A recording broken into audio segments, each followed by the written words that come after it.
Документтериңиз эми смартфонуңузда экенин билдиңиз беле? Мындан ары сиз түндүк мобилдик тиркемеси аркылуу документтерди санариптик форматта көрсөтө аласыз. Паспортуңузду же айдоочулук күбөлүгүңүздү көрсөтүү үчүн төмөнкүлөр талап кылынат. Санариптик документтер баскычын тандап, паспорт же айдоочулук күбөлүгүн тандагандан кийин QR кодду өйдө тартып, аны талап кылган кызмат адамына көргөзүү керек. Санариптик документтин аныктыгын текшерүү үчүн санариптик документтер баскычын тандап, документтерди сканерлөө үчүн экрандын жогорку оң бурчундагы баскычты басыңыз. Документтин QR кодун сканерлеңиз. Мисалы сизге акча которуу жөнөтүлүп, банкка кайрылдыңыз. Паспортуңузду унутуп калганыңызды банктан гана эстедиңиз. Эмне кылуу керек? Бул маселенин эми түндүк мобилдик тиркемеси аркылуу санариптик чечими бар. Дагы бир мисал. Сизди патрулдук милиция токтотту.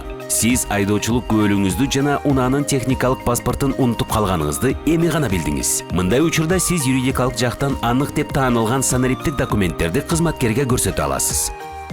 Мамлекет жашоону жеңилдетүү үчүн жаңы технологияларды түзүү менен жарандарга кам көрөт.